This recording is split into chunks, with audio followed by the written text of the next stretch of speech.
Whenever you encounter any form of discomfort when stepping outside your comfort zone,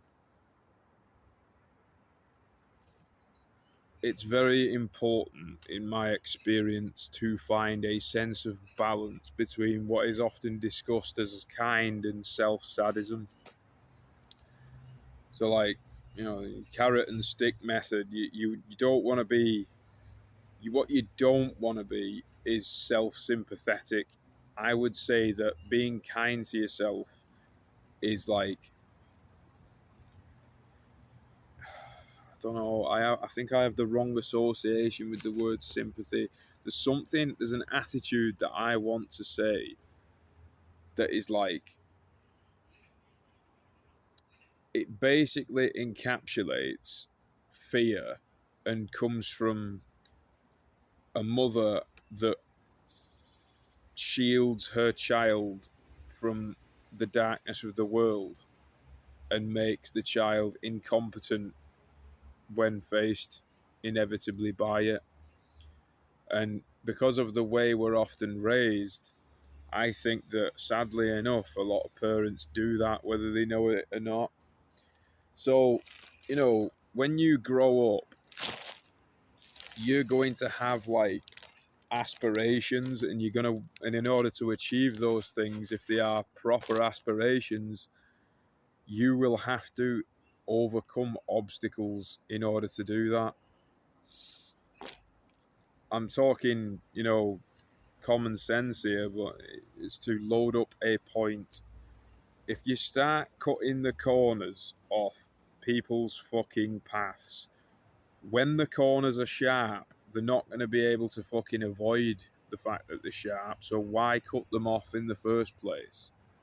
You cannot go through this life without encountering danger. So the only logical and aligned thing to do is to make yourself capable of facing up to danger. Because the most dangerous thing is not taking a risk. Does that mean that you should fucking start being a complete idiot? Well, not necessarily, no, but you apply what I've said. And this is a reminder. I do not want to patronize you. I'm not saying you don't already know these things. Do you know that, like, there are businesses that sell foods, right?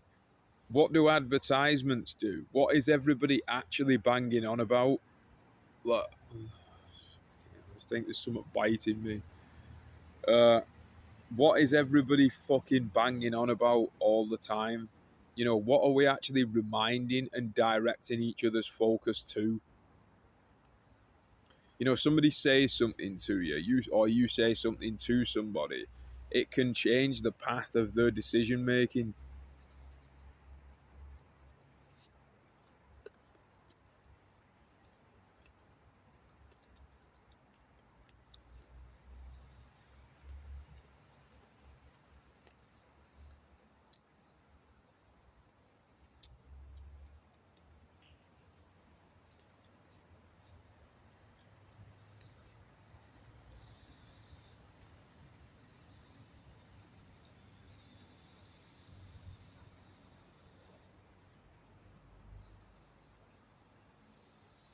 I mean, you could argue that a lot of philosophers or psychologists, people like that, are just people that are generally talking about anything, are often talking about things that you know already to a certain degree. But what is knowing? What does that even mean?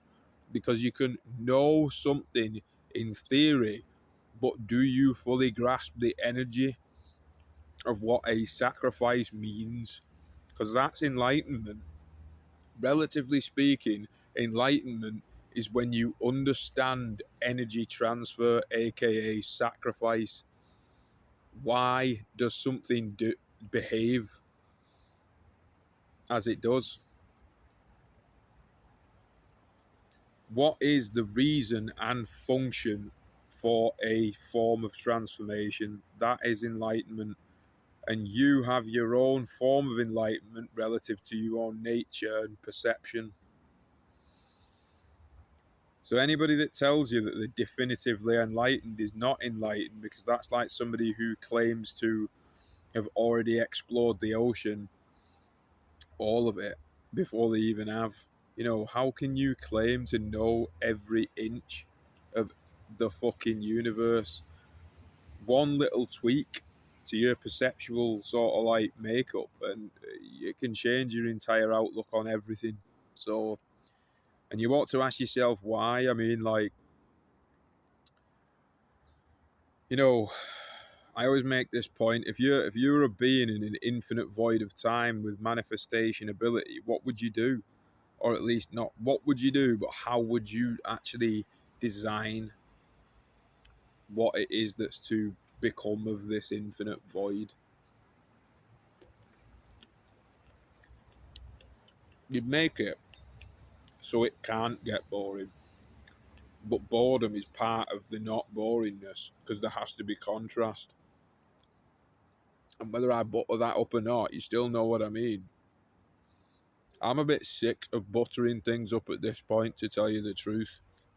I mean, it's all well and good, like, glittering things up.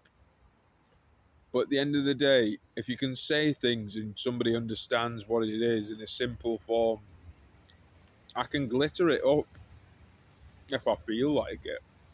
But a lot of the time, like, I can't be bothered anymore. You know what I mean?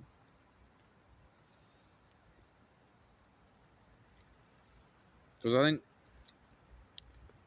there is use to doing that, and it's because beauty exists for a reason, and there's a reason it is beautiful. Like, why do people put certain, like, why do people say things and it just sounds beautiful? Why does a face look beautiful? Why does a painting look beautiful? A natural landscape, or a giggle, or anything? What is it?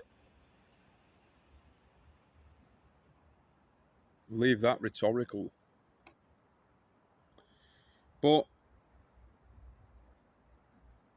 beauty is in the eye of the beholder, despite what a lot of these fucking that looks match black pill fucking idiots might have you believe. You don't need to look like a fucking model for somebody to look at you and go, like, wow. You know what I mean? Because if somebody loves you for who you are, really loves you for who you are, even if fucking, like, somebody who's physically absolutely gorgeous, you won't, you're not going to give a shit, are you? Because the person next to you is like, well, this person gets me and I get them. So you can come over and we can appreciate your physical form. But people that, like, would just, that think that hierarchy works in that way, don't understand connection. Yes, it is a factor, a very big one, actually. The most beautiful thing is somebody who is imperfect and is loved regardless. That is really, really beautiful.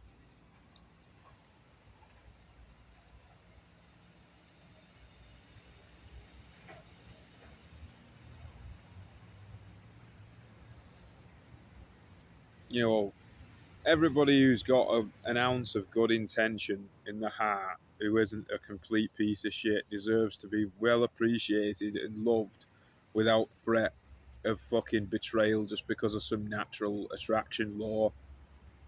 And I don't speak from, like, a place of, I'm actually quite confident in my appearance. Sometimes I look a bit shit, everybody does, but I just I look, because I've been a bit messed up at certain points, I've healed it to a certain extent. I look at certain people and I get it. I get it. And it's not because they're shit. It's because they've had a fucking rough time and they might not have been able to pick themselves up. Nobody might have given them a fucking kind word or a bit of positivity when they needed it, and they just couldn't fucking handle it. Does that mean that they ought to stay like that? No, you need to get up. But I understand why that's happened. Never give up if that's you watching this. Because what choice do you have, honestly? You've got to draw the energy from somewhere. It's not going to be this video, but you hang in there. It will come from somewhere, because I promise you, all of this is synchronized. I promise you. No matter what these rational knobheads will tell you about fucking coincidence and freak occurrence, if you hang in there and do your fucking best, even if somebody would have you believe it's shit, it's relative, mate, and you never know. You might just be fucking like, you might have the best life ever. You never know. Imagine if you threw it all away. Imagine how much that'd hurt if you saw what it could have been. And it doesn't matter about necessarily being the best looking or the best at anything. You be the best that you can be.